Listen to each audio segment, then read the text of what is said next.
buddy, put that thing back in its holster. We haven't gone anywhere. I don't understand. Check out themichaeldukesshow.com for information on how to get access to the podcast. Welcome to the party, pal.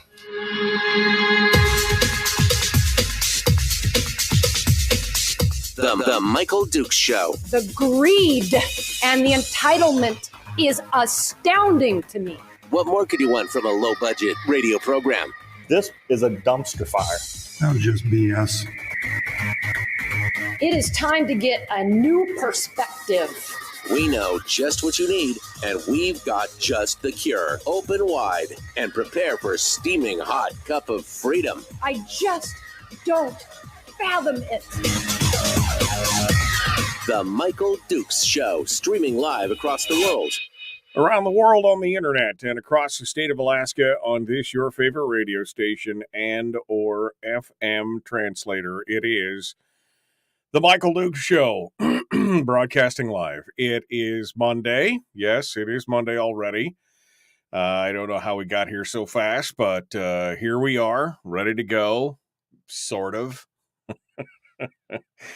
Everything that I had set up for today just came to naught. So today we're going to be just chit-chatting all day, all morning about what your thoughts are on everything from ranked choice voting to the current stream of candidates or spate of candidates to pretty much anything else that we can think of, plus all the headlines that are fit to print around here. Here we are, the 22nd of August, and we're all asking the same question. Where did summer go? I mean, like, where did summer go this year?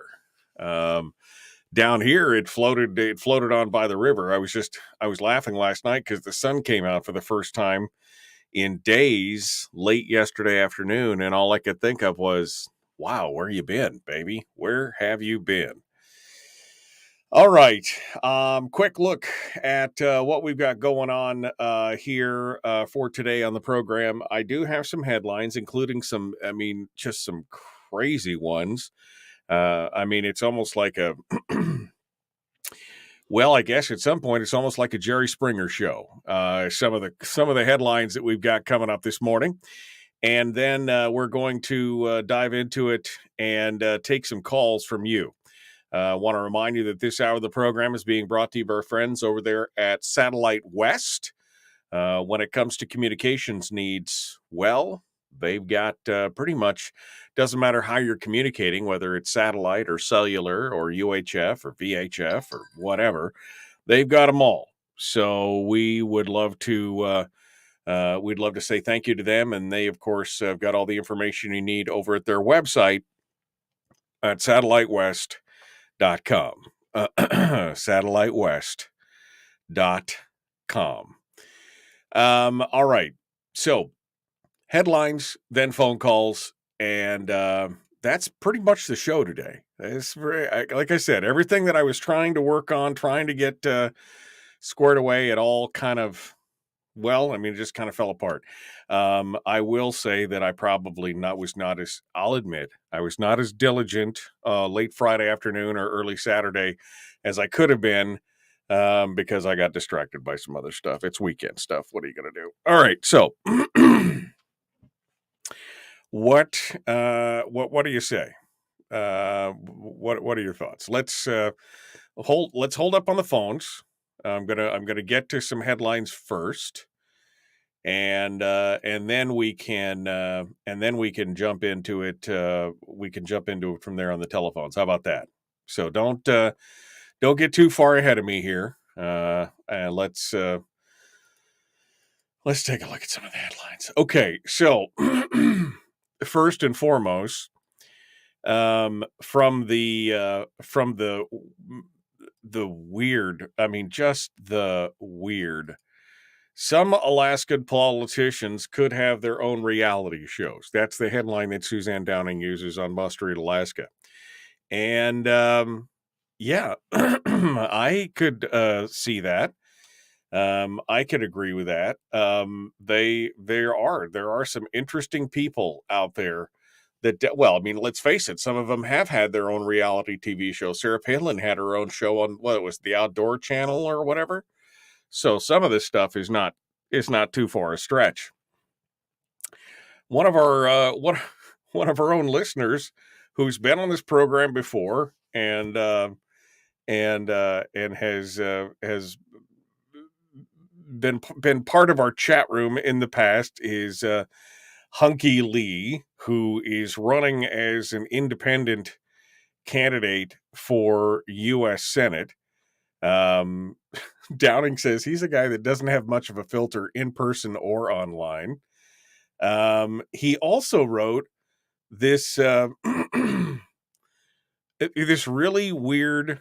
I don't know if it looks like it's in the form of a sonnet or a haiku or something. Anyway, he wrote about the interracial marriage of candidate Kelly Tshibaka, which he called pornographic.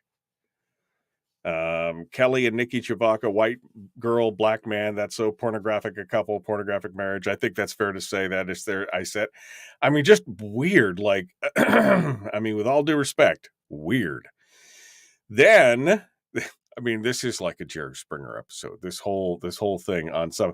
This is what happens when you get 27 candidates or whatever it was that end up running for these various offices with no way to filter them out through the primary process, right? Through the party primary process. This is how you end up with a vermin supreme, the guy with the boot on his head. That is the bane of all libertarians' existence. I mean, there's actually a guy, boot on his head, vermin supreme. But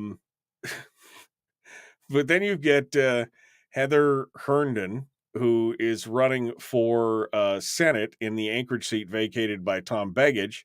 She's running against Loki Tobin, who is a staffer for Begich. But Herndon has been on Facebook talking about Jew attorneys. She actually used the word Jew attorneys. And just like as a pejorative, and just continued to go at, and I'm just like, how do people think that that's okay? How do people, I mean, I read through this story and I was like, what? I mean, first of all, how do you have people take you seriously? Right? I mean, how do you get people to take you seriously when you're going on that? And then they talk about, there's another guy, Chris Diamond, who was a former challenger to Sarah Hannon in Juneau, has endorsed by Bill Walker, and then I don't know. He basically throwing names at Representative Sarah Rasmussen online, and then he used a pejorative that I can't even begin to use against Suzanne Downing herself and everything. I mean, Alaska, basically, it is like a reality show sometimes with all the people that show up and start throwing this stuff out there. This is, I mean, may you live in interesting times. That is the definite take on that. We are right there, my friends, living in interesting times. The other interesting thing is the Senate race. And I had to laugh because I keep seeing this sign whenever I drive into Anchorage in the morning about the candidate Buzz Kelly. There's an article in the ADN about this. Ira Samuels writes about it, saying that Buzz Kelly has 12 campaign signs, hasn't raised a single dime, and is in fourth place for Alaska's U.S. Senate race. Now, the argument is that Buzz Kelly is living off of a lot of the hype, from Kelly Tshibaka's campaign, because obviously Kelly Tshibaka's signs say Kelly for Alaska, because her last name is very difficult to spell, and people are not sure. So they made the decision early on that instead of saying Kelly Tshibaka, which is Tshibaka,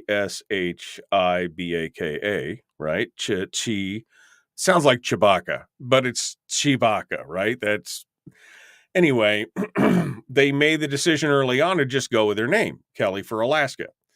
Same thing that Sarah did. Sarah for Alaska. Everybody's going just with their first names. You just pray to God that nobody else has got your first name. Well, Buzz Kelly apparently has, whether through fortuitous circumstance or design, decided to run, and it looks like he may be peeling off some of that Kelly vote. He is the David to Murkowski's Goliath, he says. His campaign slogan is a hard right turn. He's a longtime Wasilla resident. He insists that he made his electoral success thanks to his 12 campaign signs, one of which is welded to the roof of his Subaru Outback, which I see all the time coming out of the hay flats going into Anchorage. And so I'm kind of wondering, I mean, does he just park there most of the day and hang out? He's retired now.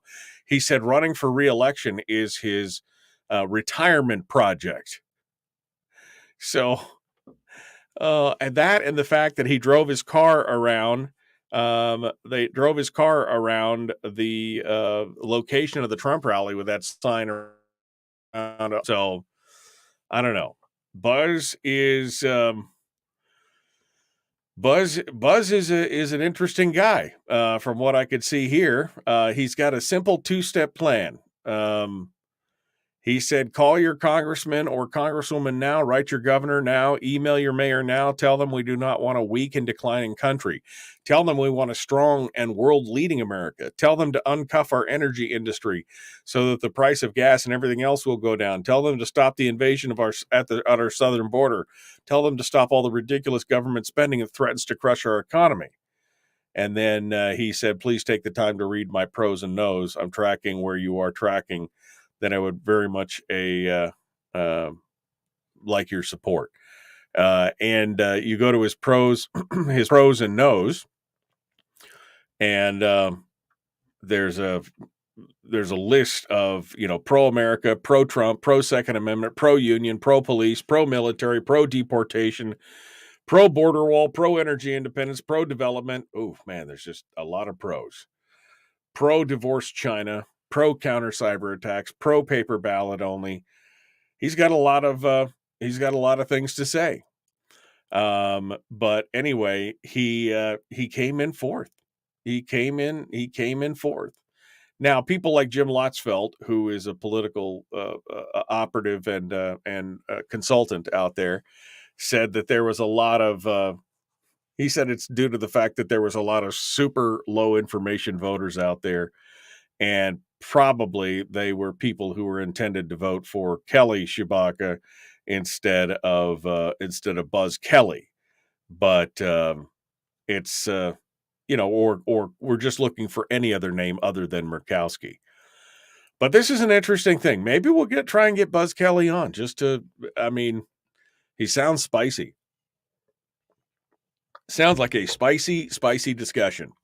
So these are just some of the headlines that caught my attention here as we got into the show this morning. I've still got a few more, but I'll go ahead and open up the phone lines. If you guys want to sound off, we'd love to hear from you and see what you guys have to say. Give us a call, 907-433-3150, 907-433-3150. We'd love to hear anything that you guys want to talk about. Now is the time to do it. I will launch the phone systems, and we will get things. Going on. Feel free to dial, smile and dial, as they used to say. All right. I don't know who used to say that, but I'm just going to say that they used to say that. All right. The Michael Duke Show continues. Common sense, liberty-based, free-thinking radio. We'll be back with more here in just a moment. And your phone calls. Don't go anywhere.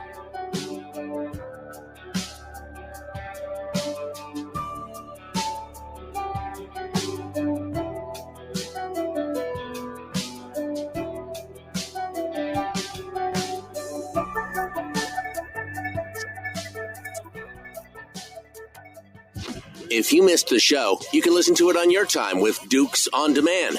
Oh, and it's free. Like America used to be. Streaming live every weekday morning on Facebook Live and MichaelDukesShow.com.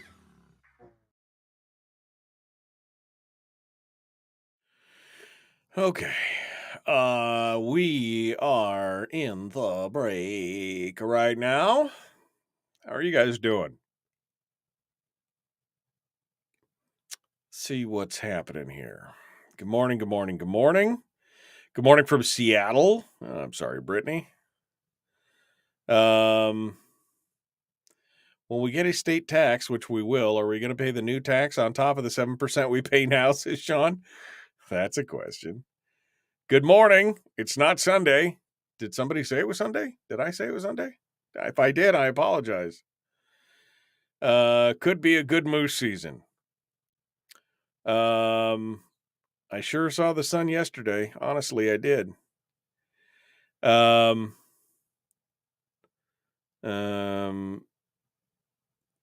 Great minds think alike. But he's going to give us free ponies. Oh, we're talking about Vermin Supreme and Hunky Lee. Yeah, they're going to give us free ponies. Let's see. The busted Subaru, yeah. Forget that. I've decided I want to be bored, said Sandy. May we live in interesting times. And she's like, yeah, no, I've decided I want to be bored. Man, I should have upped my drama for the media attention, said Sean Thorne. I know, Sean.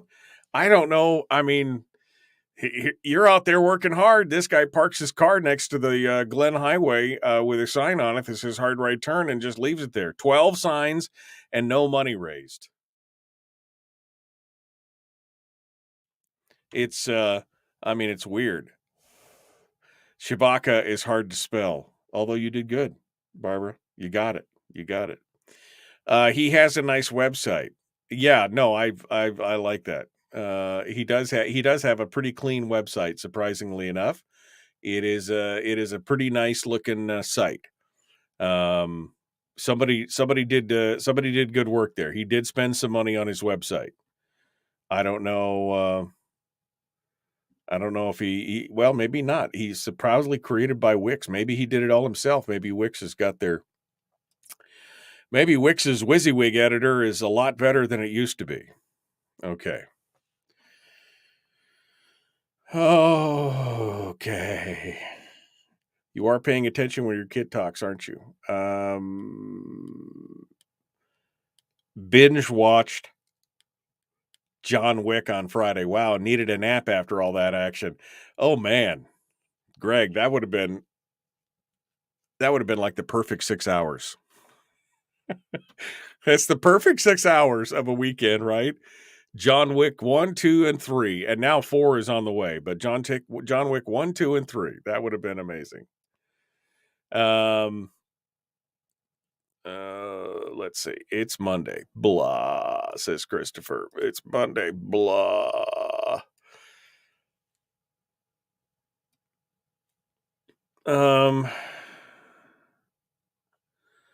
I could help you with some tips on how to grow your YouTube channel. Sometimes if you want, I'll email you my phone number. Well, thanks. I mean, I've got a bunch of followers on Facebook. I figured it would be easy if somebody just would come on over and, like the YouTube. I'm not interested in growing my YouTube channel just for the likes or the whatever. I want the show to expand on all in all areas. And I was only looking to try and get to that 1,000 mark on YouTube because it allows me to unlock certain things in the channel. That was pretty much it. Free ponies for every Alaskan would cost less than the legislature stole in PFDs. Oh, man. Is an independent Kelly and Murkowski plant? I doubt it, but maybe we'll see. Spicy. You used it in a sentence. Oh, yeah. No, spicy. She's a spicy candidate. Yeah, super chat, monetization, all that kind of stuff. That's what I'm looking for.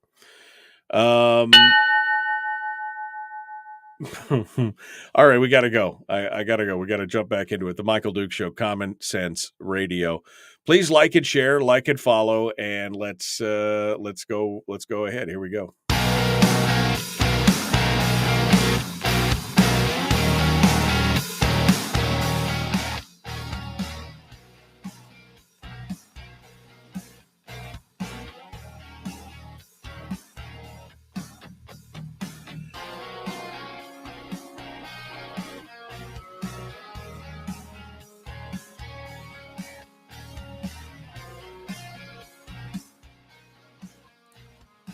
All right, welcome back to the program. Let's continue on here and jump into this. We've got some phone calls. We've had, I guess, one phone call. We had two. Now we have one. People were not patient to wait on through the break. And I've got some more headlines to get into, but this is kind of an open line, open forum day today. So anything that you would like to talk about, now is the time to do it. Yeah, I'll use the storyteller voice. Once upon a time, long ago, people called into the show to tell me what their thoughts were. So let's go over here and start fresh, shall we? See what you guys have to say. Good morning. Who's this? Where are you calling from? Sean Bennett from down in the Nilchik. Hello, Strong. What's on your mind? It's Sean, not Strong. I'll be spicy, too. You'll be spicy for me? About 30 seconds. Yeah, I'll be spicy for you. So we just had a ADF&G that decided that on the 15th of this month that they would, you had to have all your fishery dip net stuff in by. So they gave us 1 week as state residents, or you get a $300 fine and you lose next year's personal dip net fishery. That's just for you to know. That's Mike Shower, who he's running against. Mike didn't do it. What's his name? Doug Massey. Massey? Yeah. Yeah, that's him. He did that before he left. He was part of that little game. Second thing is I was the one that sent you the text on the tax rate, because this is about Mike now and some of the other legislators. Love Mike Shower. He's cool as all. But when we get a new tax, can we drop ours from down here in Homer at 7%? Because I don't want to pay 23%, in the summer. I need to have a farmer's exempt, or I'm cold exempt. Right. And the third thing is, if I can't trade fish for firewood or firewood for fish because they said that I, gave up all of those rights for mineral resources off the PFD, can I at least, do 75% of it then? Because they won't get me, they won't allow me to do any commodities in this state. And fourth is, I don't care about Buzz. He needs to go ahead and walk off with the Subaru and drive back wherever he's going. Kelly Chewbacca needs to win this, or we're in trouble. Spicy enough for you, boss? You know what? You're pretty spicy this morning. I mean, somebody had their Wheaties and their coffee. Did you have coffee in the Wheaties is the question. I mean, that's the Red Bull. The Red Bull in the Mike Wheaties. Shower. Yeah, I need Mike Shower to continue to be the senator in this state. Yeah, no, we have no choice. He's the only one with common sense to begin with up there that's even walking around. He flies an airplane and the state when no one's helping him. Yeah. And lastly on that is the veteran community that we have that is in legislation now is so horrible. I hope Will Stapp can walk in and do right. And him and I talk a lot. So I'm in all these clowns' ears. And Will's not a clown yet, but he might be later on.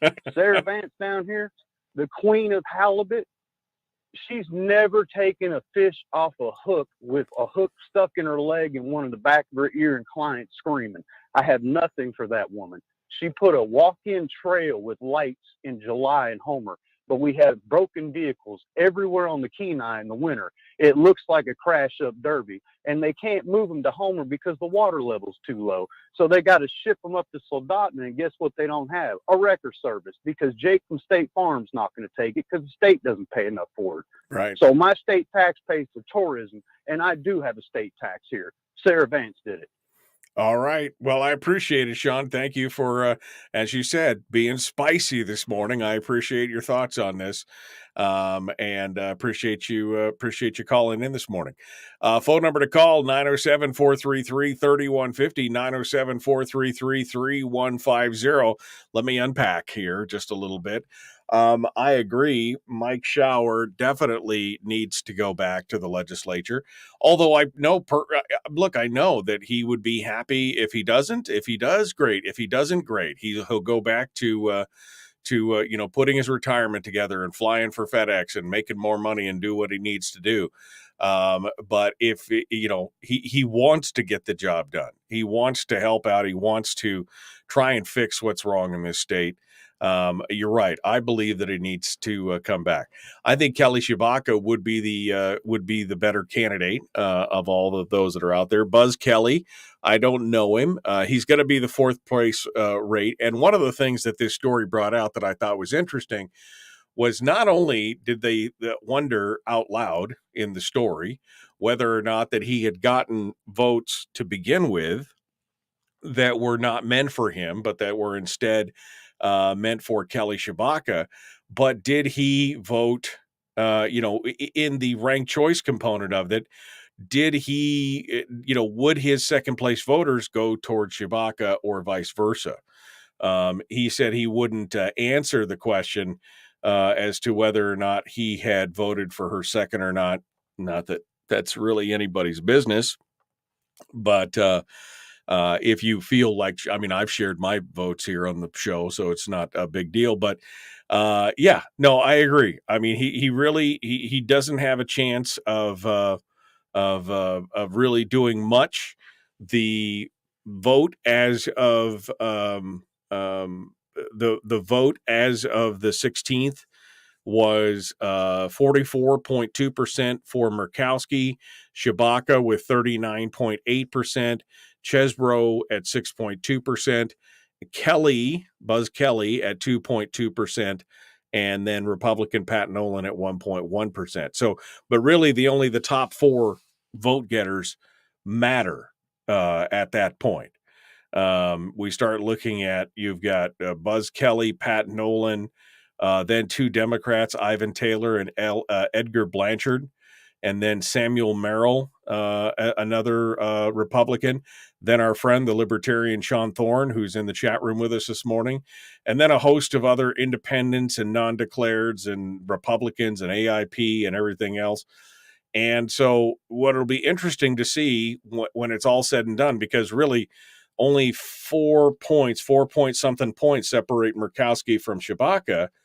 So who ends up in the end? Where do all those second place votes go that are going to? Now, there are no second place votes now because this was the primary. Remember that. But when it comes to the general election, where are all these other votes going to fall in their ranking of first and second place votes? That is the interesting. That's the interesting conundrum for that. What else we got to talk about here? Oh man. We could talk a little bit about Dean Westlake, who was a former Alaska State representative, who died this weekend. And it looks like he died at the hands of his own son over some kind of rent dispute or something. We'll get into the details of that here in just a minute, but let's go to the phone since your phone calls reign supreme this morning. We'll see what you have to say. Good morning. Who's this? Where are you calling from? Hey, good morning, Mike. It's Lee out of Denali. Well, hey, Lee. Long time no hear. How are you, sir?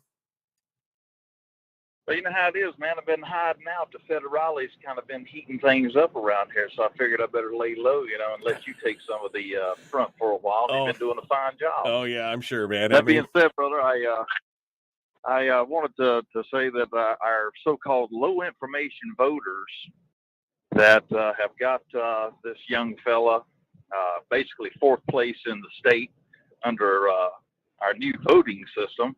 How impressive that all these people that can't seem to understand how the ranking process works, they're also the same people that reelect morons that keep stealing a PFD right out of their hands, and yet they complain the most about it. So when we start asking the question about what we need to do to fix this state, it's electoral process, and most importantly, get the people what they need. We need to look at the moron factor and eliminate what makes them morons, which is appropriate education at every single level. and basically go back to the basics, starting with elementary school, because obviously people don't get it. Right. And they don't get it in droves. Otherwise, we'd have more people seeing the true benefits of what the new candidates are bringing. And most importantly, seeing what the legacy candidates, we won't mention their names, but the legacy candidates are obviously status quo, situation normal. Just keep baffling them with BS, right, and hope they don't get it. Well, obviously, right now that's the case. And something else to consider, looking at this reapportionment that's affected Mike Shower and others in the state. If you'll notice, ranked choice voting and the results of reapportionment within the state, based quote unquote on the most recent census, came about in the same year. Now, if you think that didn't happen on purpose, then everybody and their mother is mistaken, because this was all by design. Right. People knew what was going to happen with the confusion, and they made it happen. Again, these are the shysters inside of the legislative body of the state that made that happen. Well, these are definitely these are definitely these are definitely the power brokers and the business as usual crowd that want things to continue along the track that it's continued on right now, which is more government spend, more business as usual, getting Lisa Murkowski back in there, doing that kind of stuff. And so you're right. I had never considered the fact that the redistricting and the ranked choice voting were going to hit on the ballot at the same time. And when you see some of the hijinks that have gone on with redistricting historically, you realize that that's the perfect opportunity to kind of throw some and sow some confusion to the wind at that point. Well, if you'll take a look, just speaking with regard to Shower's new district, I mean, the guy goes all the way from Healy to Valdez in a narrow strip and swings down to capture portions of Wasilla. I mean, talk about gerrymandering in order to isolate the guy. It's as obvious as it possibly gets in the legislative body in this state. The same ones that basically took the man's staff because they didn't like him asking hard questions in an open forum, and ergo put him in a broom closet for the first portion of his tenure as a senator in this state, goes to show that their discriminatory practices are ingrained. Absolutely ingrained. And now here we are with this reapportionment of the voting district that he is now faced with, that by any stretch is a classic example of why gerrymandering needs to be looked at when it comes to basically trying to isolate somebody who's effective. Right. And of course, the courts are blind. They can't see anything because, well, they got somebody that's basically holding their hand, guiding them. Otherwise, we wouldn't have the types of protests we're having down in the Kenai regarding the grand jury system. Right. Because that's a big problem, and they turn a blind eye to everything that they don't like.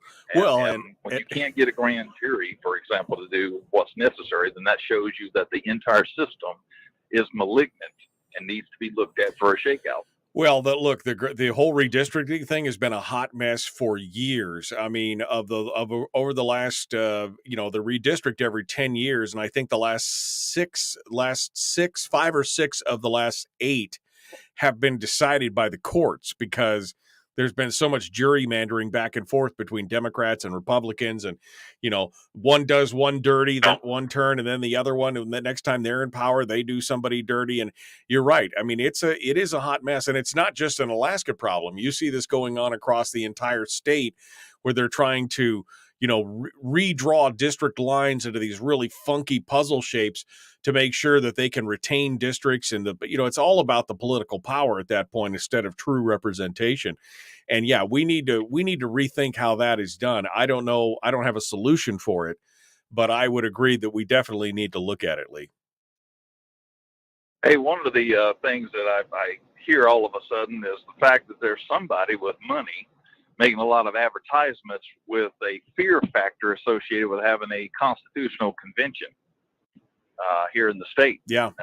Indicating that we're going to lose our Second Amendment rights. We're going to lose our ability to have free and open elections. I mean, I never heard some of the crap that's coming out of these people that are fear-mongering, basically trying to wave off a constitutional convention. And, of course, all of these things are right if you had a bunch of loons that didn't care about the people trying to get this convention pushed through. But in this particular case, it's obviously the reverse, where the people that would be put into check, if you will, are the ones that are creating the fear mongering because they want to hold their reins of power as long as they possibly can.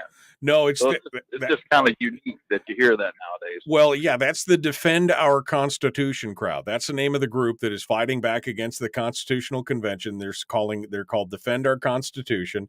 It's interesting because Suzanne Downing at Must Read has got their ads all over her site, which means I guess she's an equal opportunity person. But top 3 contributors are the 1630 Fund from Washington, D.C., the NEA Alaska, and the IBEW PAC. So that just tells you who's supporting the idea of not opening up the Constitution that want against it. A political fund and 2 unions are the top contributors to making sure that we don't fix what's wrong in Alaska, and that's a problem. Well, brother, as always, I appreciate what you do, and I applaud your continuation of it. All right. Have yourself a good day, and thank you. Lee, it's good to hear from you. Thanks for calling in and joining us today. That takes us up to the break. So I guess we'll go. I still have some more stories to read, including stories about what's going on with the education system down in the South Central and the Mat-Su, some of the problems they're having, this post-pandemic problem. We'll talk about Dean Westlake as well. And we'll just keep taking phone calls. I enjoy talking to you, even if I don't agree with everything that everybody says. I love hearing from you. That's what this is all about. The answer to speech you don't agree with is more speech. So, phone lines are open, 907-433-3150, The Michael Duke Show, Common Sense Radio.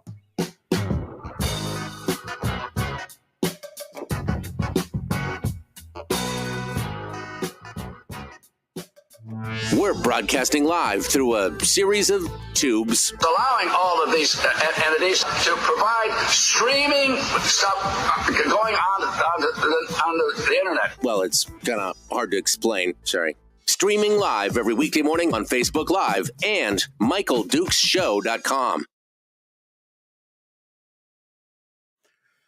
Okay.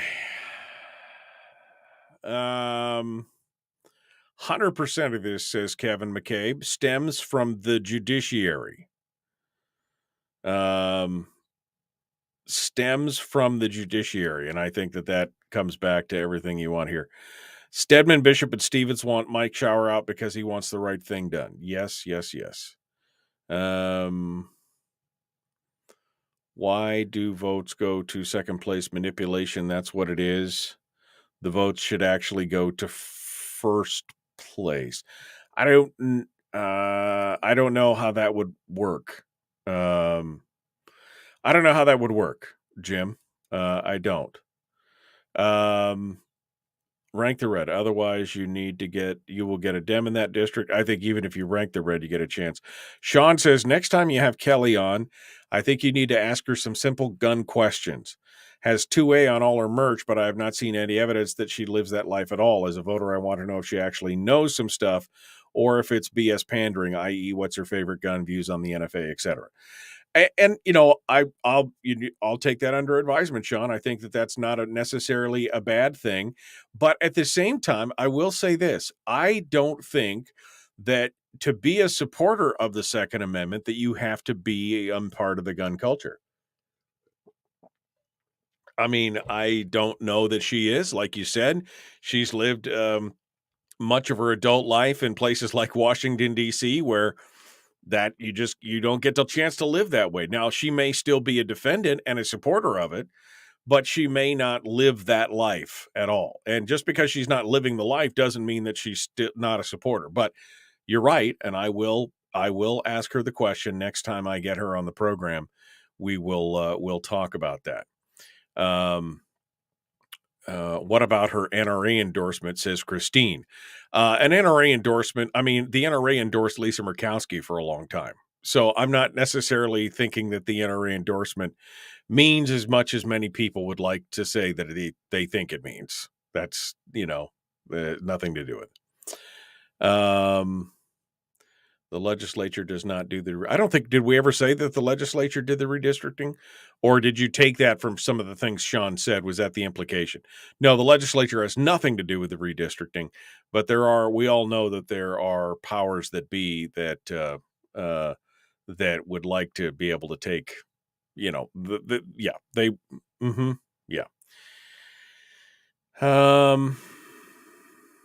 Okay. Did Edgman lose? No, Edgman's running unopposed. There is no Edgman losing. Nobody even bothered to run against Edgman at this point. Let's see, Terry, it begins with the way the redistricting board is appointed and who appoints them, and then who is on the court when the frivolous lawsuit is heard. Again, talking about the redistricting component. Supporting 2A is a wide spectrum. Lots of 2A supporters have voted away your rights for common sense. And again, I don't disagree with you, Sean. I don't disagree with you. It's just like I said before, that having that NRA endorsement doesn't necessarily mean. I mean, I think it used to mean a lot more than it does now. I really like that. I guess they really like that cream puff down at Sitka. Yeah, no, I mean, you could look at the rankings on the primary, and you could see exactly who, to take I think Bert Stedman, I think was, wasn't he like 62% or something like that? Where's my election report? Here it is right here. This is the election report. I'm just pulling it out right now. Let's see. Well, come on. Give me there we go. Nope. STEA did. Nope. There we go. Bert Stedman. For Senate District R. Oh, this is sorry, this is for the previous year. Oh, my bad. I had too many reports up. Here we go. This is the one that I was looking for. There we go. Let's see. Stedman. Bert Stedman, 67.22% as a Republican versus Mike Sheldon's 32.78%. So, yeah, I mean, you've got Bert Stedman, you've got Gary Stevens, you've got a bunch of business as usual folks in there who just are continuing on business as usual because the people around, who live in their districts are not paying attention and or don't care or are happy with the status quo. That's, I think, kind of the answer there. Happy with the status quo. Here we go. Jumping back in.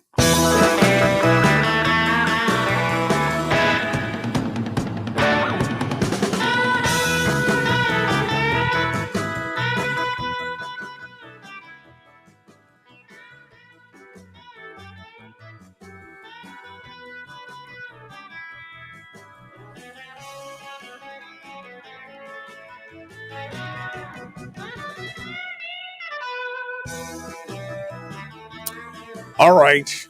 Wow, we ran far afield in the chat room during the break. We got talking about redistricting. Then we were talking about the elections and some of the results and the Second Amendment and whether or not candidates really support the Second Amendment. There's a lot of pieces in there. There's a lot of pieces in there that are look. And again, I'll just say what I said earlier because somebody was saying we should ask Kelly Tshibaka. We should ask Kelly Tshibaka some more details about her support for the Second Amendment because he hadn't seen any indication that she was living the life, living the gun life, the Second Amendment life or whatever. And I mean, I'd just like to point out that it was, you could be a supporter of the Second Amendment without being part of the gun culture. You can be, a supporter of the Second Amendment without, going hunting and fishing, without carrying a gun every day, without all those different things that, people would associate with that. But obviously, if you're living it and breathing it, you're, I think, a lot more adamant about it, and probably a lot more in the know as to what what laws, and you're probably more engaged in it. I'll put it that way.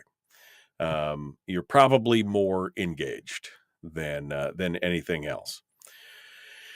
And Tuckerman Babcock actually says it in the chat room. The key legislature that secured concealed carry for Alaskans and was a stalwart defender of the Second Amendment was Senator Lida Green, on principle, not because she was part of the quote unquote gun culture.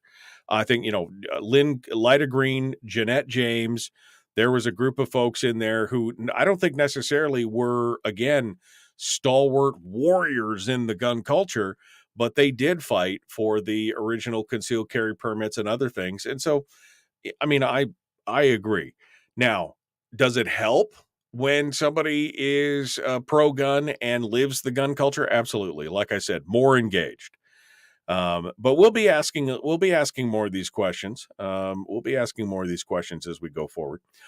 Look, phone lines are open right now at 907-433-3150, 907-433-3150. I'd love to hear what you guys have to say. The son of former Alaska State Representative Dean Westlake was charged on Sunday in the killing of his father on Saturday morning in South Anchorage. This is being reported by the ADN. Talon Westlake, 36 years old, is now facing charges of manslaughter and tampering with evidence. Apparently, he called the Anchorage police about 7 a.m. on a Saturday, saying his father was unresponsive in Talon's apartment down on the south side of Anchorage. When the officers arrived, he was outside. Talon Westlake was outside and told the officers he did not want to talk to them. Dean Westlake was inside the apartment and pronounced dead. Apparently, his body was on the floor in the hallway. There was blood on his hands and feet, as well as on the walls in the hallway. Blood was found in the kitchen, the walls, the cabinets. They also observed wet floors, as if they had been recently mopped, as well as a running washing machine and what appeared to be a bloody towel inside Talon Westlake's car. Apparently, according to his girlfriend, the building was owned by Westlake, and that his son had been staying in one of the units and was behind on rent. She said Westlake, who had lived in Fairbanks, was planning on evicting him. And so apparently now Westlake he won't have to worry about room and board for a while, apparently, because he allegedly killed his own father over the idea of, Alaska is just, we are like the germination point for many of these reality shows, right? That's kind of just the craziness of what we've got going on around here. What was the last thing that I wanted to talk about in this hour? Well, I don't have enough time to get into this. I want to talk a little bit more about what's happening with the schools post pandemic, because one of the things that we have talked about, one of the silver linings of the pandemic, so to speak, was the discovery by many Alaskans that schooling your own children, taking responsibility for your children's school and homeschooling them, or putting them in a private school or some kind of pandemic pod or some kind of learning, whatever, that it wasn't nearly as hard as people thought it was. That when it was all said and done, it wasn't that hard. And so many people have decided to continue to homeschool their children throughout the, after the pandemic now has come to a stop and school is reopening. This is the first, I would say that this is officially probably the first regular school year after the close of the pandemic. And you see that they are still having tremendous problems. primarily at this point with the transportation of the children. Both the Anchorage School District and the Matsu School District have a severe driver shortage. And in fact, the Anchorage School District only has enough drivers and school buses to move about 1/3 of the students who would normally be served by the buses. And there's a variety of reasons around that. I know that I think Jim was in the chat room earlier. I know Jim, a friend of mine from Fairbanks.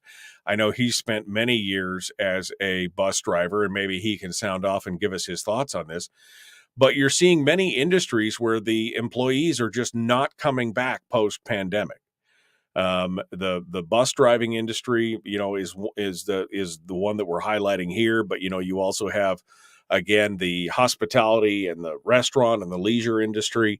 They're just not seeing the people come back to these jobs, no matter what. I mean, they've got plenty of job openings and they can't find enough bodies to fill it. And I think that has to do with, in part, the kind of this eye-opening thing that happened during the pandemic where people kind of faced their own mortality, because we all heard that we were all going to die, right? That was kind of the mantra, is that and so people really, they responded to that fear because there was a lot of fear-mongering going on. And they started looking at what they were doing. They started looking at their jobs. They started looking at what they were doing for a living and deciding, was it worth it? Did I really want to be doing this, this job or whatever for the next 10 years?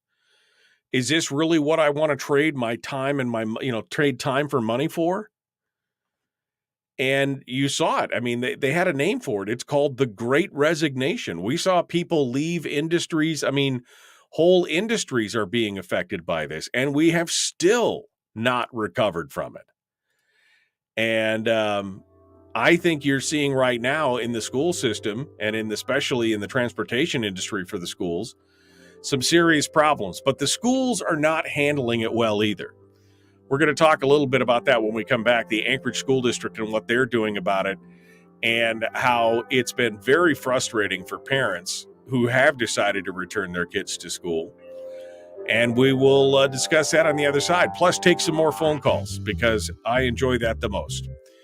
The Michael Duke Show, common sense, liberty-based, free-thinking radio. Like and share. Come on out. Join us on Facebook and YouTube. Be part of it. Back with more right after this.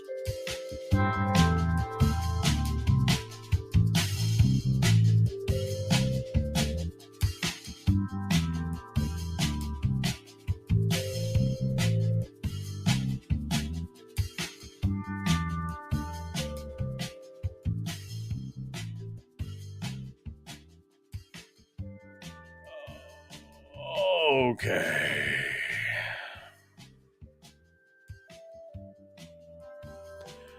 All right, let me go through some of the comments here.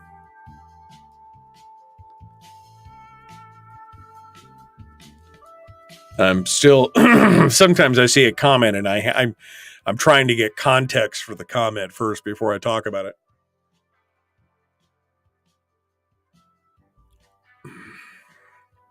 All right.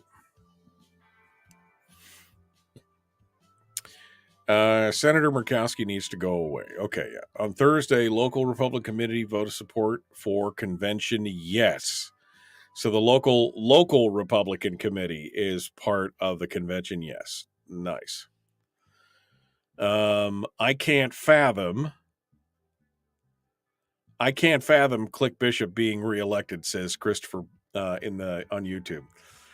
You may not be able to fathom it, man, but that's what happens when you've got somebody who's in there who's got all the union support and everything else, and his opponent just doesn't have the name recognition or the horsepower and the power and the incumbency behind him.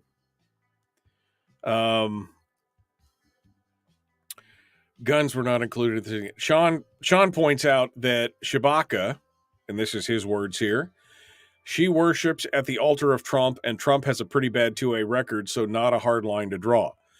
I would agree. President Trump has a horrific Second Amendment record. I've talked about it on this program. I've taken plenty of ugly emails from some of you listeners on how dare I talk badly about Trump, and I mean, he's the best, he's the second coming of whatever.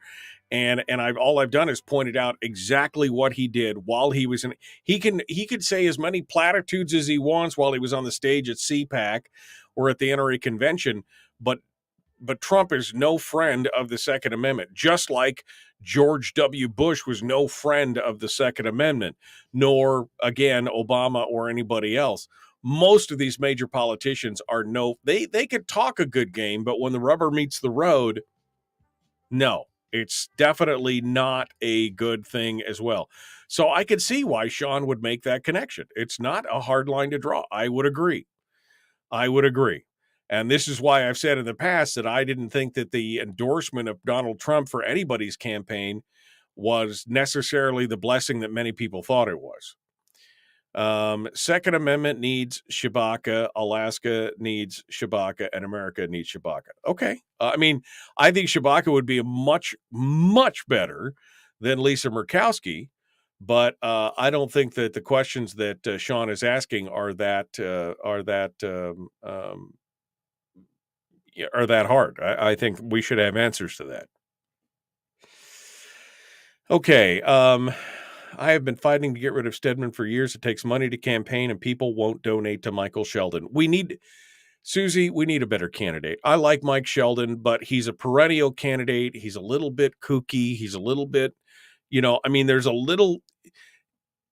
a good guy. Don't get me wrong. But when you put up you've got to have a candidate that can stand shoulder to shoulder in the public eye and not be perceived as kind of a weirdo, right? I mean, that's just, I don't mean to be, I'm not trying to be harsh. I'm just saying you've got to have a candidate. You've got to have a better candidate. You've got to have a better candidate to fight somebody like Bert Stedman.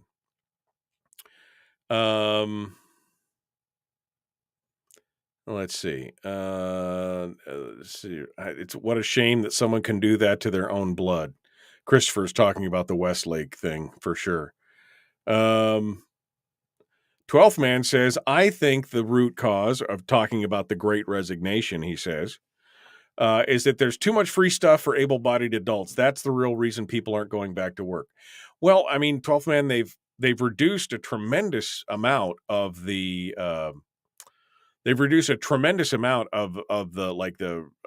unemployment benefits and all these other kind of things. So, I don't think it's as attractive as it was. I think people, because I've talked to a few of these people, and some of them were just like, I just decided I didn't want to be a server. I didn't want to work in the food industry anymore. It was too volatile. I was treated poorly by the clientele when the whole pandemic thing was, and they were, it wasn't worth it. They decided to change jobs. So maybe some of it is that there's other, things that they could get, but I think a lot of it was they just looked at their life and realized there's more to life than this. That's what I think. Learning great drivers are much more liability. Never seen one dime from the pandemic. I've kept working through this. Me too. Gen X are retiring instead of returning to work. I'm just going through here. Yeah. Joel says, me murder your father over rents. I mean, yeah, exactly. I mean, you're going to murder your father about being evicted. Well, you're about to have a place to stay for many, many years. All right. We're coming up on it, I guess. We're into this last second here. Reagan was terrible for the 2A, and he's worshipped by conservatives. Exactly. Reagan was, the 1986, FOPA, the Firearms Owners Protection Act, passed under Ronald Reagan. What a nightmare. What an absolute nightmare. He's 1,000% better on the Second Amendment than Obama or Biden, says Grant. Well, okay, but it's a pretty tough bullet to dodge at that point when you look at the actual track record. Okay, I got to go. We're gonna come up into hour 2. We'll be back with more. The Michael Duke Show, Common Sense Radio. Here we go.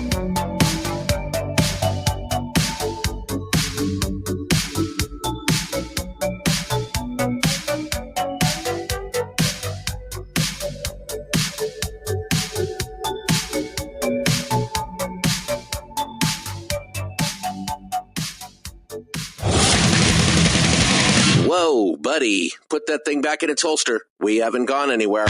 I don't understand. Check out the MichaelDukesShow.com for information on how to get access to the podcast. Welcome to the party, pal.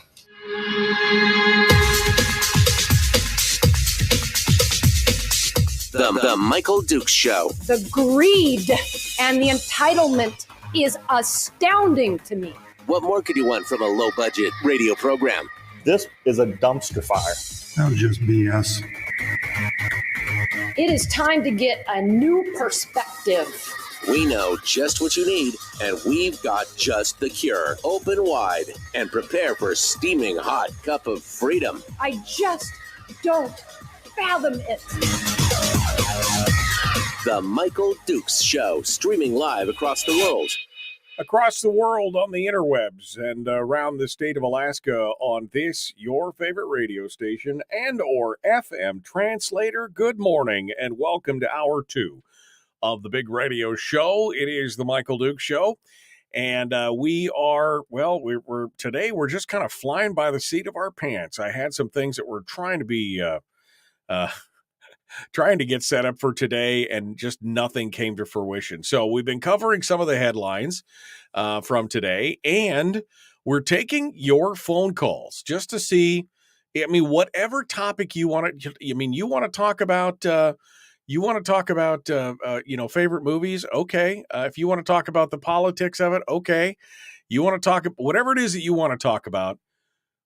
Open line, open forum. That's what today's about, which is kind of cool. I mean, I dig it. Every now and then we just throw the phone lines wide open to see what you have to say. And it's some of my favorite shows, quite honestly. I love to see what other people are saying out there. And I love to hear from you, the listeners, as well. We were just talking about, before we went to break, we were just talking about the school system. And we were talking about specifically the transportation problems that are going on in the Anchorage and the Mat-Su school districts. And I was talking about why I think that is coming, why that is coming about. That we're seeing in America right now, we've got a huge employment problem where there are lots of jobs that people are just not filling. And I made the comment that, part of the Great Resignation that came out of the pandemic was that I thought that people had kind of had to face their own mortality and realized that this being the job that they had, this may not be what they wanted to do for the rest of their life. Or maybe they, decided that life was too short and they would live on less or completely change industries as well. And then Gary made a comment, which I hadn't considered before, which I'd like to explore more sometime in the future. But Gary made the comment. He said, during the pandemic and school closures, it forced people to stay home with kids, and they realized they did not need two incomes. Now, I have made this argument in the past, and I've taken some, I remember I got yelled at one day. One day I broke it down and talked about why most families, especially middle-class families, would be better off if they only had one income. And at the time, I wasn't arguing whether mom should work or dad should work. I was just saying one income. But some people took it as I was telling the wives to stay home barefoot and pregnant and just make a sandwich and shut up. That was kind of how it was interpreted. But that was not my intention. My intention is to say that most middle income families, when you break it down, you look at your lifestyle, you look at what's going on, you realize that for the most part, you could live pretty close to the same lifestyle if you only had a single income, because you had to subtract all the other expenses that came along with having a second person working. And there are a ton of expenses, not the least of which is pushing you into the higher tax bracket for those same things. And that's probably not a very popular opinion, because what's the idea today? The idea today is, oh, everybody's got to have, both parents got to work.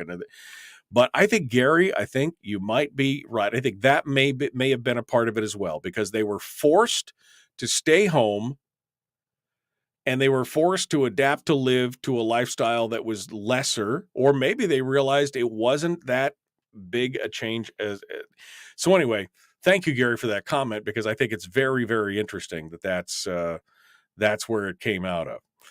All right. Let's I want to talk some more about the school thing, but I do have some phone calls, and phone calls reign supreme today. So we're going to jump over to the phones first things first and see what you guys have to say. Good morning. Who's this? Where are you calling from? Good morning, Michael. This is Melissa calling from Wasilla. Good morning, Melissa. What is on your mind, dear? Well, I've got a couple things. Definitely want to touch what you were just talking about, because I'm one of those moms. I was a nurse and I worked at my kids' school as a monitor and a substitute. And I decided that with the inconsistencies of my kids being, every time one kid would get sick, oh, we're closing, that, I'm going to homeschool. And so that's what I did with my family. And it worked out for the best. And now we'll never go back to public school again. My son jumped 4 grades in reading level. He's just happier. So there's just those reasons. But then also the factor of, hey, you just told a lot of people you have to violate your medical freedoms and get vaccinated in order to stay at your job.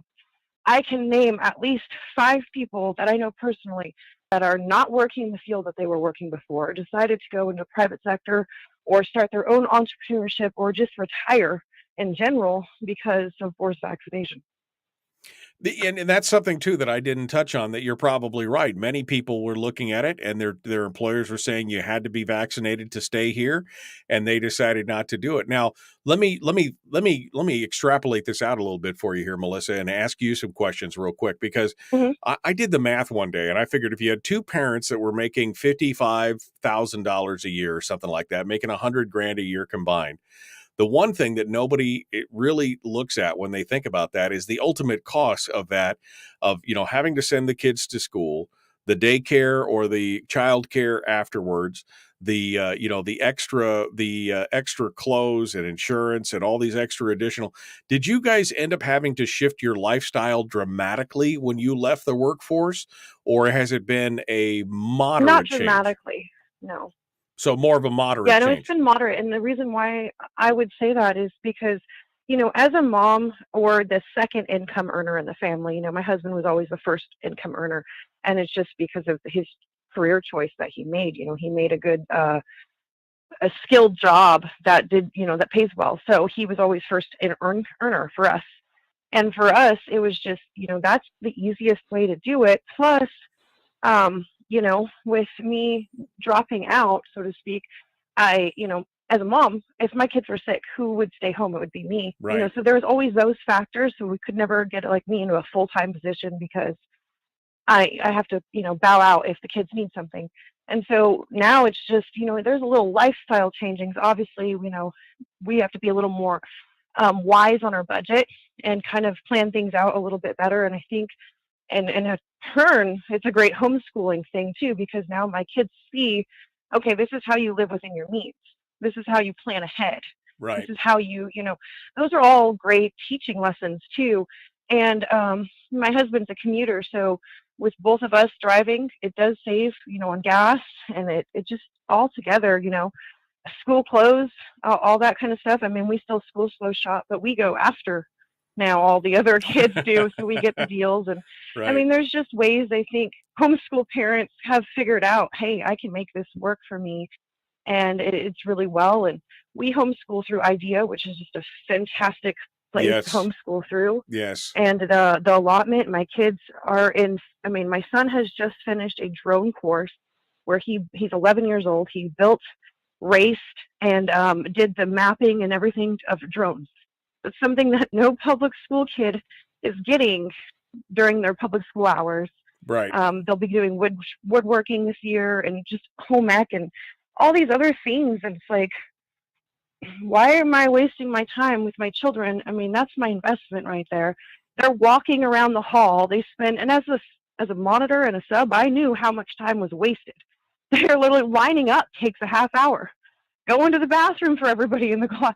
I mean, there's just so much waste that is not just money. People talk about the money and the waste in school, which is there. It's huge. It's huge. They blow through that money so they can get more money. But the big thing is it's time. I mean, they're given so little time from that one instructor that if you took all that time, that one-on-one time, and you put it together, they're getting like 20 minutes a day. Yeah, well, per kid, what I discovered was that, and again, I'm speaking from a perspective of somebody who's never sent my kids to public school. We homeschool all of our kids, so maybe I fully admit that I'm probably biased on this. But my thought process, even as a young man, even in my early 20s, when I was looking at this, deciding whether or not we were going to homeschool our kid, was I understood from my own personal experience, which was only 3 or 4 years prior at that point, that teachers would teach to the level of the slowest student in the class. And if you were absolutely, if you got the information, if you understood it and grasped it and were good at it, you were bored because they could only teach at the speed of the slowest student in the class.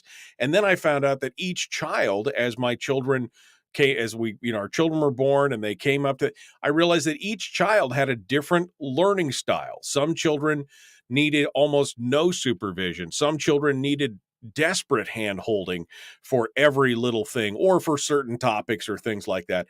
And that's not something you're going to get in the brick and mortar school, because as you said, if it's one teacher with 20, 25, 30 kids, they're not going to be able to give that kind of dedication or that kind of attention to each student in the class. And to me, that was one of the ultimate reasons why we decided to homeschool. And you brought up an interesting point too about commuting and all these other kind of things. I think most people would find that if they really total up the math, and again, my kids were never in school. We never had to have daycare. We never had to have that. But there was an article the other day talking about these people who had left the school system because and the school system and the childcare system to start their own things because of all the things that you just talked about. And they were talking about it was $1,400 a month per child for childcare. I'm like, who can afford, if you've got 2 or 3 kids, who can afford that kind of, I mean, it was insane when I started doing the math on it. That's exactly why I graduated from Charter College, and I got my national certification for nursing. And I was doing that until my kids were little, and we were paying a babysitter, and we weren't doing childcare, but even paying a babysitter, more than half of my income I was making would go to childcare, to pay somebody else to raise my child. Right. And it was like, what? Right. This doesn't make any sense. So right off the bat, that was for us. We just started, going down to one income while we did public school. But I hung in there. I would even volunteer in my son's classroom because he wasn't getting enough. And just like you said, I have the 2 day and night. My daughter's completely independent, advanced reader all the way through. She struggles a little in math. My son, he was in the 90th percentile nationally for math. He's gifted. Right. But he struggles in reading. It's just day and night, and it's, you don't know, and each kid is different, and being a substitute, you see that. Right. And then you also see the other things that people don't talk about, which is the socialization problems that are in schools nowadays. We, as parents, we want our kids to go to public schools so they get good socialization skills and all that, blah, blah, blah. That's what we were always told. But after literally seeing TikTok and cell phones in there as a substitute when we'd have indoor recess, I would go around just taking cell phones because there was pornography being shared. The stuff that was on these phones that just goes around that nobody's checking, it's disgusting. I mean, there was a time where when I was in school, you get on computer lab time and you'd get on the internet, but it was all regulated. Well, now with cell phones in schools, there is absolutely no regulation of content Right. going into the schools and what kids are exposing other kids to. It's pretty crazy, and I'm glad that you stepped up, and I'm glad that you called in and talked to us about it, because again, I think this is a much bigger issue that we could spend a whole show on, just talking about, doing the math. Maybe I should get somebody in here who's an accountant that can help me break this down. But anyway, I'm glad you made the decision, Melissa, and I appreciate you calling in. I'm sorry, go ahead. Real quick before you go, Michael, I wanted to ask or talk to you real fast. This has been bothering me for days. So Project Veritas was in Anchorage, and they were doing a story on Lisa Murkowski and the election fraud. Right. And one thing that I noticed in their video is Bernadette Wilson is in the video hanging out with Lisa Murkowski. Don't know what she was doing, but it clearly looks in the video like she's trying to tell the Project Veritas reporters to go away. Right. And so I'm just wondering, she's supposed to be Americans for Prosperity, kind of teaching us about ranked choice voting, and here she is running around with the culprit of ranked choice voting. And I'm just wondering how many people are asking these questions, and what are you guys' thoughts on that? Well, and I somebody else asked that the other day, and first and foremost, I have to say, Americans for Prosperity is not supposed to be endorsing any candidate. It looked to me like Lisa Murkowski kind of crashed the party, so to speak. And my interpretation of what Bernadette was doing was not so much defending Murkowski as basically she's got this event going on. She's trying to get the drama out of the event, is what my take was on it. Because by law, Americans for Prosperity, they can't coordinate with any candidate or anything else. If people showed up, then so be it.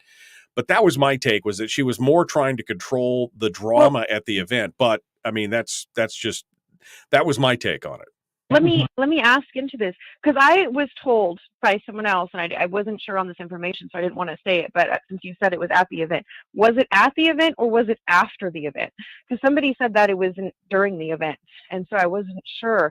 Because, I mean, I could see what you're saying. If it was during the American Prosperity event, she's just probably trying to be like, hey, what's going on here? Yeah. You know what I mean? I get that. Yeah, my understanding was that it was during the event that Murkowski showed up to talk to people while they were waiting in line to get the gas and yada, yada, yada. And that's when the Project Veritas people come. That's my understanding of the timeline. Now, I wasn't there. I'm just going off of reporting and what the video showed and everything else. And that's why my take on it was she was just trying to control the atmosphere of the event. But that again, because AFP can't endorse or support any candidates, that's part of the mandates of these PACs like that. They can't coordinate. So all right, Melissa, hey, thank you for your call. I'm sorry, I've got to go here. I got to jump back up to it. The Michael Duke Show continues. It is your home for common sense, liberty-based, free-thinking radio. I'd love to hear what you guys have to say. Give us a call, 907-433-3150. The Michael Duke Show continues. Streaming live every weekday morning on Facebook Live and MichaelDukesShow.com. Okay. In the break right now. I am way behind in the chat room here. So let me see. Please clarify. Opposing the state constitutional convention is Dark Money Project 1630, the NEA, and the IBEW. Yeah, I mean, you could see that right on here's the picture. I was looking. Can I open the picture? I'm sorry. I've got an actual picture of an ad right here. And it's kind of blurry, but I'll share it with you if you guys want to see it. This is what I was just talking about here. Oops. No, desktop. I want to see the please, Lord, help me. Give me what I want here. Right here. I found it. Is that it? There you go. All right, let me close all these other ones. So if you look at this right here, let me pull that down a little bit so you can see what's going on here. All right. So if you look right here at this picture and look right down at the bottom, it says this communication was paid for by No on One, Defend Our Constitution, P.O. Box, Anchorage, Alaska. Bruce Patello, Chair. approved this communication. Top 3 contributors are the 1630 Fund in Washington, D.C., NEA Alaska, PACE, and IBEW PAC out of Washington, D.C. It says it right down there at the very bottom of it. So if you can't read that or whatever. But anyway, this came right off of Must Read Alaska's site. You can see that that's the ad that they have right there on Must Read Alaska's site. So yeah, so you see the people who are voting, who are pushing for against a constitutional convention. That's one of the groups right there as well. All right, let me see. Scrolling down. Joel says from YouTube, me, 2 jobs before the pandemic, 3 jobs after. I heard some dude say the other day, it's 2022, why work? Okay. I mean, how do you eat if you don't work? I just don't know. Let's see. Westlake. Does the law support a landlord physically removing someone from their property they own, set aside the alleged breach and clean? Was Junior defending himself in the eyes of the law? I don't know. I don't know if the landlord, I don't know if he was delivering the eviction, if he was talking to him about it. I don't know. All I know is that he was reportedly, according to Westlake's girlfriend, going down there to evict his son. That was the answer on that, Ben. I don't know the answer to it. Unemployment paid $689 per week from the feds and $400 a week from the state. Yeah, that was during the height of it. Now it's like 300 and change, right? Is that right? I don't. Again, it's been a while since we had that discussion. So different learning styles is why we had multiple shelves for homeschooling resources, said Brian. Yep. That is absolutely. I think people are reading into the Bernadette thing way too much. I would agree with that. I mean, what I saw again was just her trying to, to smooth out the situation of this drama that was going on at her event. Like I said, I found it surprising that Murkowski kind of crashed the event to begin with. But I think somebody is, I think some people are reading way too much into it. If Americans for Prosperity isn't supposed to endorse candidates, it appears begging. Well, they're not supposed to coordinate with candidates. They can endorse a candidate. I may have misspoken there. They can endorse a candidate. They cannot directly coordinate with a candidate. Okay. Let's see. My father-in-law was been out of work for 2 years in Seward. He finally cashed out his early retirement. He was a longshoreman. Okay. Oh, all right. We got to jump back into it. Here we go. The Michael Duke Show. Common sense, liberty-based, free-thinking radio. Like and share, like and follow. Let's get back to it. Here we go.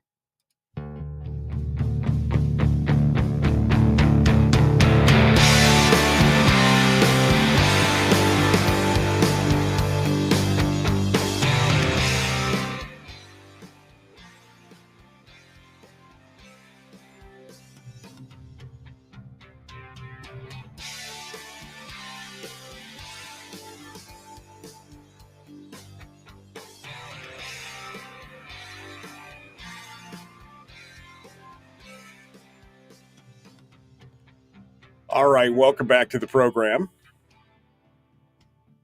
Continuing now, talking about, whatever it is that you want to talk about. We're open lining, open forming it today. We've had some good calls. I've appreciated some of the calls that we've dove into. All right, so I want to get back to, again, going back to the education system, and especially what's happening down in South Central now between here in the Mat-Su and down in Anchorage. One of the main problems that they're having is getting children to and from the school, right? The bus system, the transportation system, all that kind of stuff. And it has been a real, it has been a real train wreck. School started last Tuesday for the Mat-Su. and they had delays. Oh, so many delays. They lost a couple of children at one point, and I mean lost, quote unquote. The children may have gotten on the wrong bus. At one point, we got some kind of alert that parents couldn't find their child who had gotten on either gotten on the wrong bus or hadn't gotten picked up or what. I mean, it was chaos in the Matsu. And part of that is due to the fact that the Matsu, again, does not have enough drivers to take care of all the students that they have. Anchorage, it's even worse. Anchorage, as I pointed out earlier, they need to bus the number that was reported by the ADN last week. I think it was 21 or 22,000 students need to be bused to school, and yet they only have drivers enough to cover just over 7,000 of them. And so now they're busting them out into cohorts, and you're going to have a week of busing, and then you'll have 3 weeks of no busing, and then you'll have a week of busing, and then you'll have for your cohort of students. And this whole thing really, again, reminds me about why I homeschooled all my kids, first of all, but secondly, of just how disastrous bureaucracies can be. I saw this post on social media the other day when it first came through, and now Suzanne Downing is reporting on it.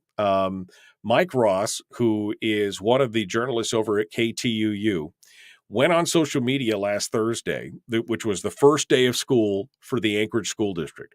This is after the school district had announced they're going to do these cohorts and that only some people were going to have busing and you were going to have to take your kids to school.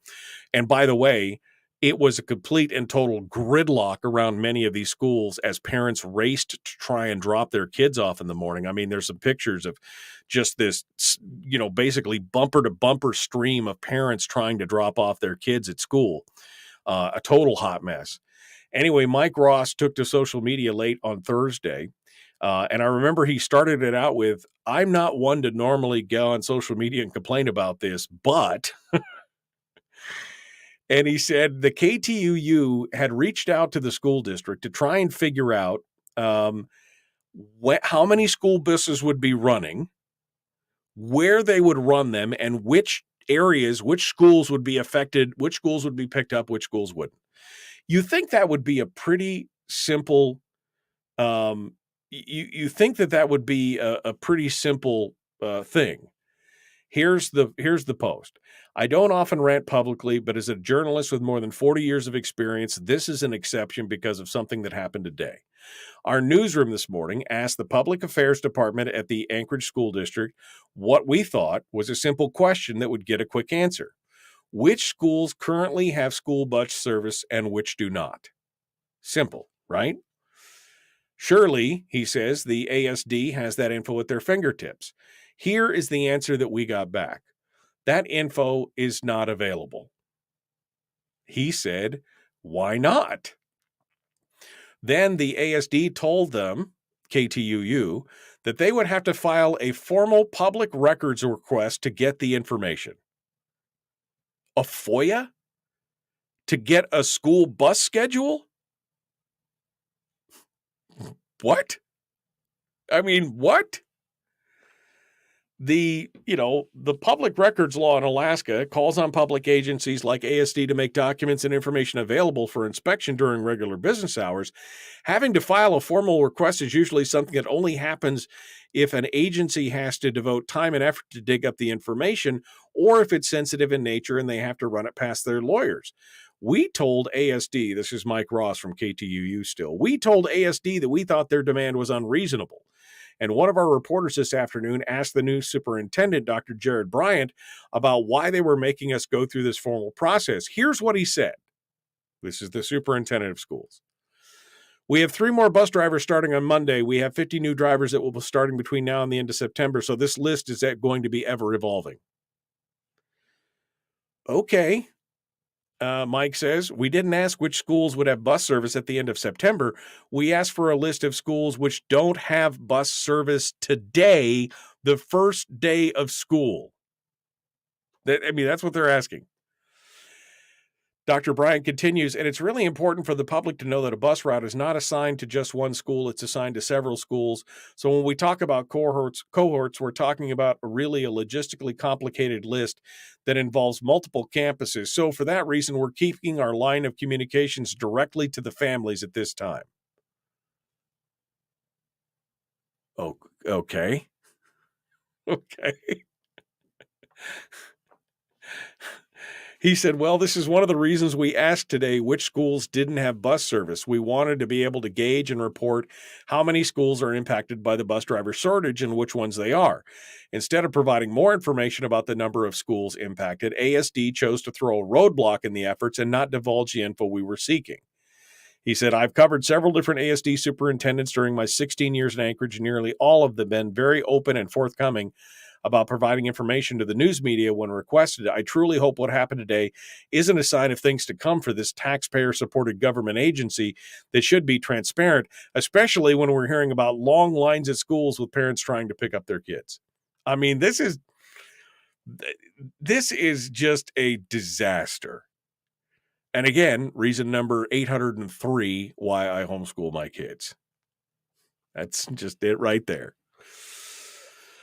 All right, let's go back over to the phones and see what you have to say about this or anything else. I was just reading this going, what? I mean, this is the school district that, I mean, they were more concerned earlier this summer, instead of getting their transportation needs squared away, they were focused on some kind of land acknowledgement policy instead of actually getting, I mean, it sounds more and more like California when it comes down to it. That's, we're going to rename our schools rather than make sure we get our kids educated or get a system set up for the kids to be educated.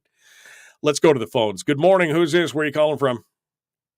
Hello, Michael. This is Jason from Fairbanks. Hello, Jason. What's on your mind, sir? Well, you couldn't have done a more timely show bringing up this subject. Just last night, I heard a guest who you've got to have on, and I think it'll be a dynamite show. Samantha or Sam Sorbo, the wife of Kevin Sorbo, who played Hercules, the actor. Right.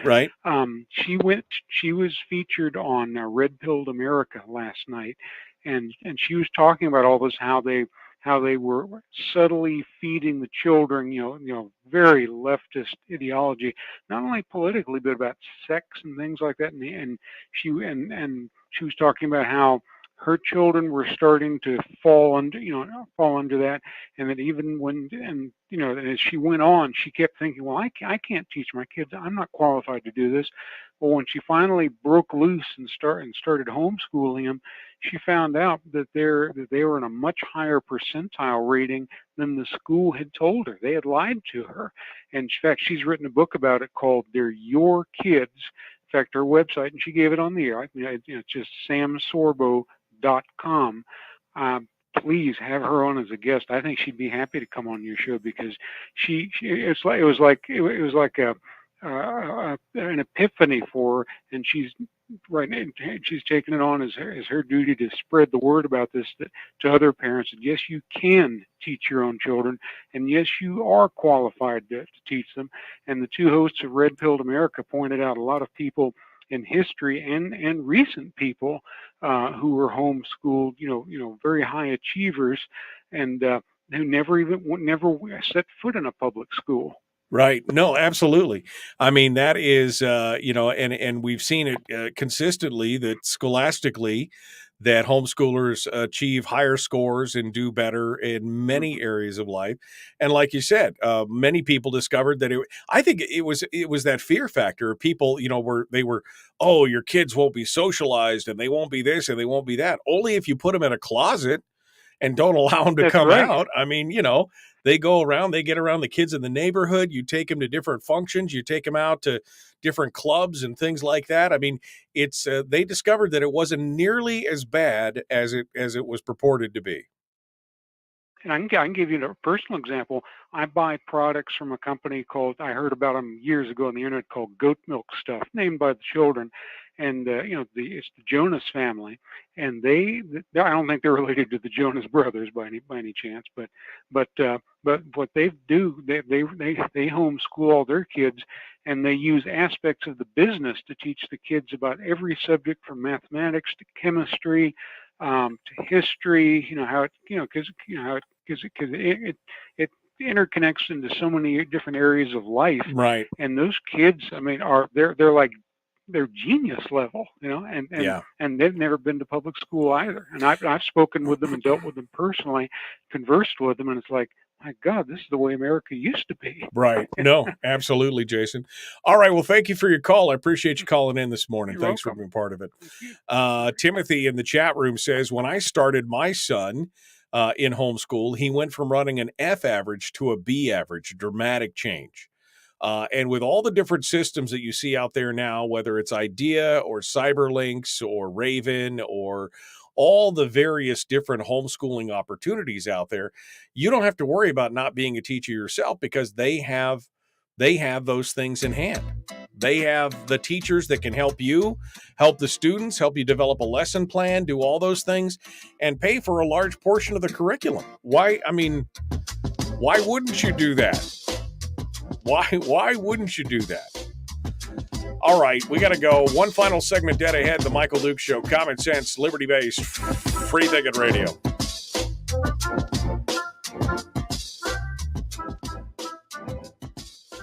If you missed the show, you can listen to it on your time with Dukes on Demand. Oh, and it's free. Like America used to be. Streaming live every weekday morning on Facebook Live and MichaelDukesShow.com.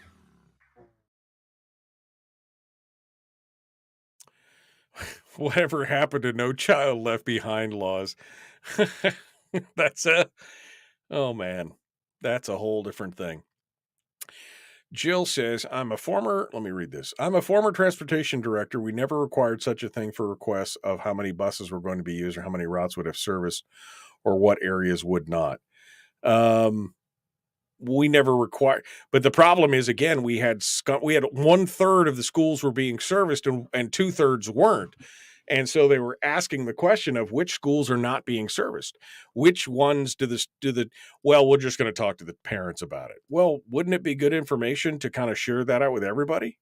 It's not like you're giving them exact locations of where kids are being picked up or anything else. I see somebody said something about, it's for security reasons. No, I don't think it has anything to do with security.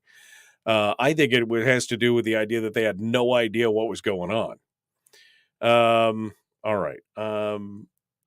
Teresa said she found the same. Full-time working from home, but homeschooling too, and love the IDEA program. Yeah, IDEA is a great program. It is. It's the program that I recommend to people. We were one of the initial charter families for IDEA. We were one of the first 20 families that worked with IDEA in the Fairbanks area when they started up out there. My daughter was in the first graduating class, and there are some amazing people out there. Let's see. That would be only be specific bus stops and times, reporting what area general disseminated to parents. The repair report. Did you hear about the suggestion of getting the National Guard involved to drive buses? What? I didn't. Wow. That's okay. That's no, I hadn't heard that. I hadn't heard that the National Guard had been maybe that's kind of crazy. That's kind of crazy. You can go to the school website and get all the right information, including where and when is pickup time. People on the peninsula are struggling with no more free lunches. Well, you know what they say. There's no such thing as a free lunch. Public says you're totally crazy. All right. You can go, I'm just going back here, scrolling backwards to see if there's anything else that I missed that is just burning. I believed in what was this? I believe in what Betsy DeVos coined as educational freedom. I think Corey DeAngelis has got a dynamite idea with the backpack funding, where the funding should follow the student rather than follow the school. I think that's what we need. I think that's what we need here in the state for sure. If the NG buses drives buses, if the NG drives buses, they will make double what the bus drivers make. Reform bus driver pay, you will get more bus drivers. Oh, if the National Guard drives the buses, they will make double what the bus driver makes.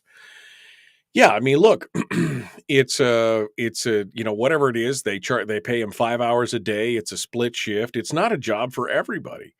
And you have to get a CDL and everything else. So it's not like I said, it's just not a job for everybody. Now, maybe if they made it more attractive, that's what, that's what they're looking for. But this is the story in any job. I mean, right now, if they have to give, with the servers and everything else and all the openings in the food industry, do they have to raise the pay from $15 to $20 an hour to attract people to get them in? Maybe. Can they still make money and a profit as a business? If that's the case, maybe not, without rising their prices. And I mean, this is the conundrum we're in right now.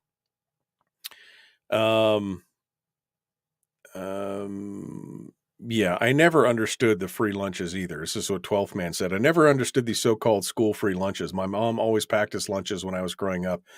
Instead of signing up for the free lunch at school, a lot of times it was PB&J or bologna. Yes, that's kind of how it works. I've never understood that. There's actually a news story from a couple days ago talking about the National Guard talks with the state to help alleviate the Aesth bus driver shortage. That's insane.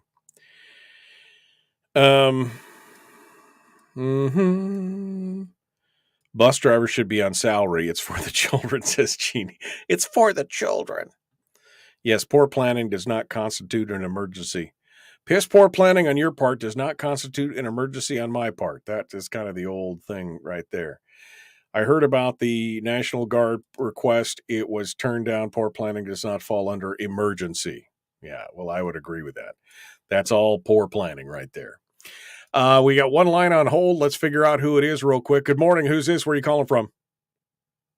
This is Carlene in Kodiak. Okay, Carlene, hold the line. I got you back on hold. You're going to be right back to you. Don't go anywhere. Carlene in Kodiak is going to be with us.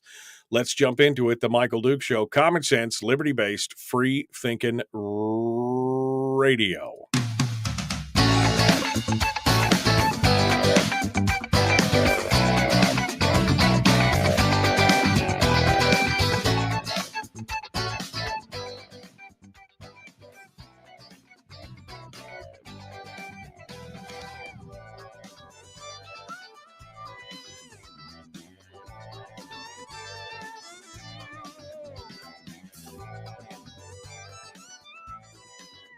All right, we're back, continuing on one final segment of the show this morning, and it is open line, open form, 907-433-3150 if you would like to sound off.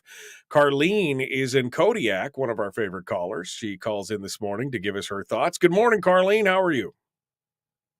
Excellent. Thank you. And you? It's Monday, and I'm awake. That's about all I can say for the day so far. That's wonderful because I slept until 7 and I missed a whole hour of your show. Oh, no. Yes, going along with the topic today, I'm reading the book Glenn Beck. He's of Dallas, Texas, and The Blaze. And the book is called Conform, and it's about the school system. It's not very long. It's only like 222 pages. But he was talking about the union in the school teachers and others. And I was wondering if it could be made optional for people to join the unions. If maybe that should be someone's choice. Yeah, no, I mean, there's been some problems with that in the past. And of course, now with the Janus decision, people should be free to make a decision as to whether or not they need to join a union. The practical application of that is much more problematic, Carlene. The Janus decision by the Supreme Court said that they shouldn't have to join a union if they're, got the job. And some people have tried to fight that, and it's a very, very difficult decision. But yes, the education unions in this country are driving a lot of what I see as the problems with education overall.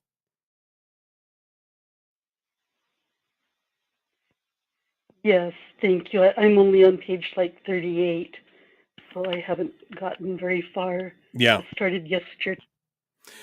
Well, you'll have to tell us. What it's like at the very end. I would love to. I'd love to hear more about it, Carlene. Yes, thank you, Michael. Thank you for calling in and being part of it today. 433-3150. 433-3150 is the phone number. If you would like to sound off, we'd love to hear what you guys have to say here in the last few minutes of the show. I mean, look, here's part of the problem. Here's the problem in a nutshell. We have fundamentally changing ideals of what makes a good job or a good workplace. We have people who have changed and shifted. We have a whole generation, Gen Xers, my generation, who are either getting ready to retire or reducing their hours or have retired. Some of them retiring early because they've done fairly well. And then you've got a whole generation of millennials who really seem to respond to the fear mongering in the pandemic messaging that we saw early on and have completely rethought their whole priorities in life as far as, how much time do I spend working? How much, what do I do? How do I, and it's created a real worker shortage in the country right now. And some people have just decided they don't want to do certain kinds of work, which is going to cause a problem for those industries because they're going to have to decide, do we fundamentally change how we do business? Do we going to have to offer more for these positions or change how these positions work, whether it's benefits or flexible shifts or whatever it is that you're going to have to do? There's going to have to be some real changes. And I think the hospitality industry is a big one. Some of these other industries, like the split shift ones for the school district and the bus driving, it's another one. We're going to find more and more of these industries that are going to be affected by this, and we need to figure out how to fix it. Let's go over here. Good morning. Who's this? Where are you calling from? Hello, caller. My name's Rob. I'm calling from Fairbanks. Hello, Rob. What's on your mind? Hello, I'm Rob from Fairbanks. I just wanted to go on with the homeschooling thing. I, too, raised 3 of my children up here in Alaska and started homeschooling my oldest son when he was in grade 10 because of the bad social situation in school. Plus, he was one of the top wrestlers, and a bunch of the wrestlers at the time, back in 2018, were listed on one of them school hit lists. So we took him out of high school, right, and put him into homeschooling. And he went from like a 2.0 to a 4.0 for the last 3 years. Wow. And he got to still go to school and do extracurricular, be on the wrestling teams or take other courses he wanted, even though you're homeschooling. And my oldest daughter's done the same thing. She's a senior this year. And now my youngest is just a freshman, and she's going to homeschool. And if they want to do options, they do that. Plus, they also do wrestling with the Interior Wrestling Club, which holds a lot of the students do homeschooling. Right. And they're all 4.0, and and they travel all over the state. So I just think more of us should be homeschooling.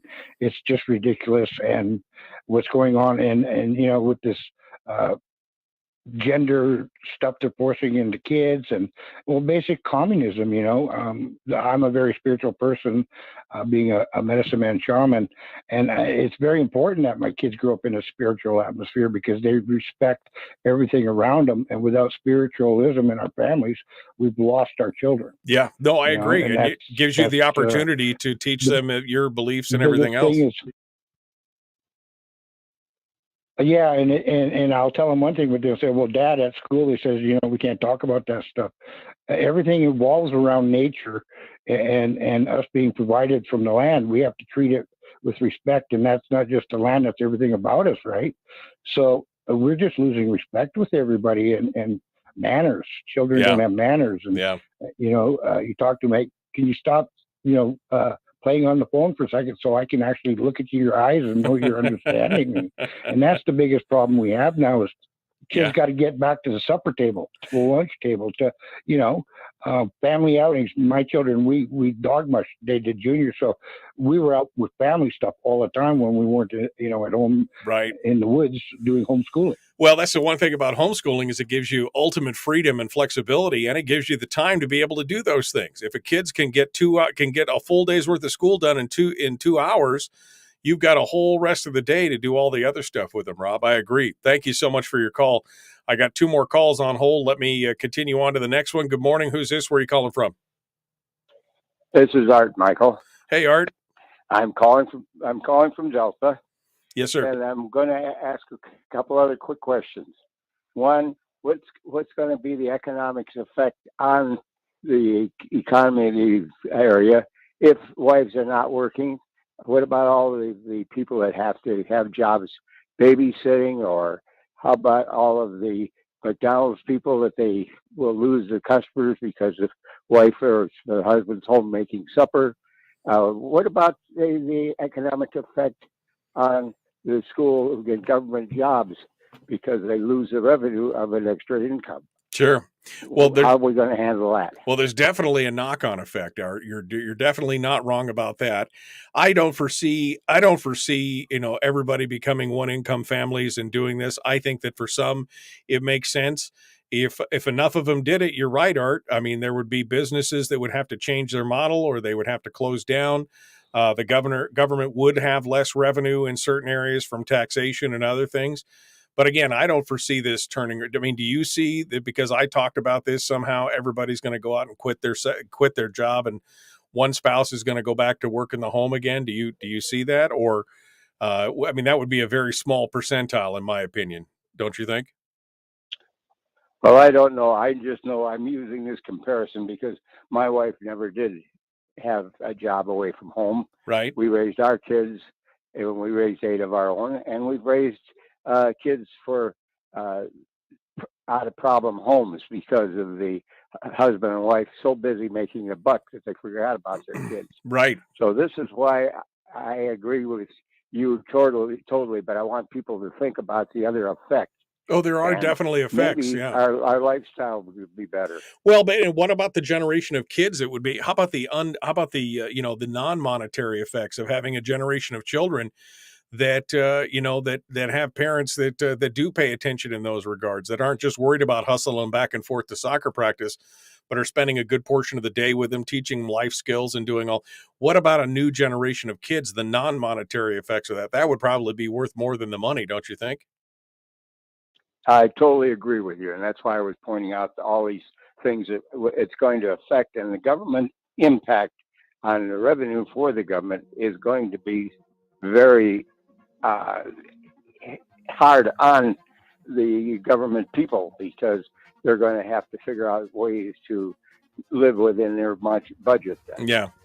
Well, I think if more people actually did the math and figured it out, and they looked at what the impact of their family was, what the costs are, and not just the monetary impacts, but again, the impacts on their children and what kind of children they're raising, I think more people would make that decision to have a single income. I'm like you, Art. My wife hasn't worked outside the home in 30 years.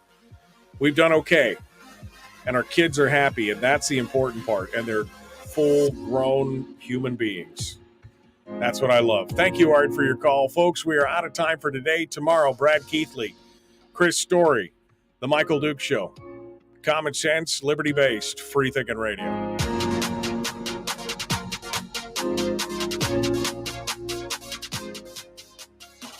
All right.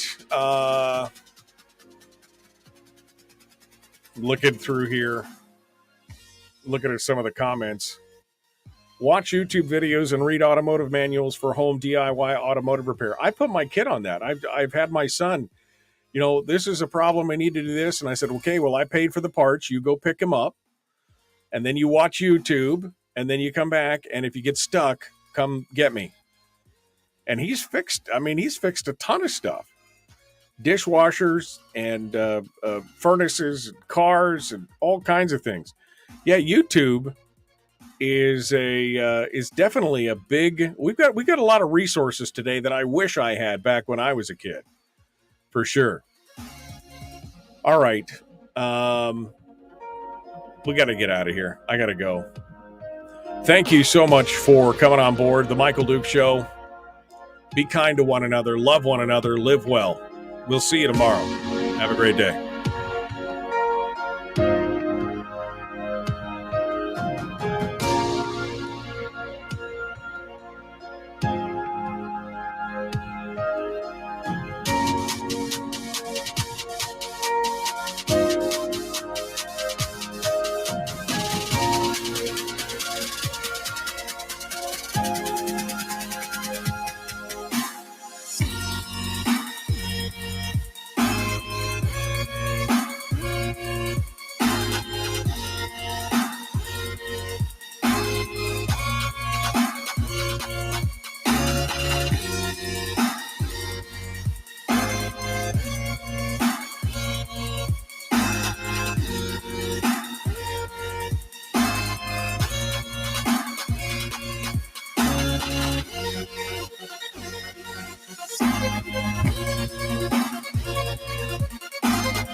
We've shed our terrestrial radio skin, and now we are slimy lizard internet people.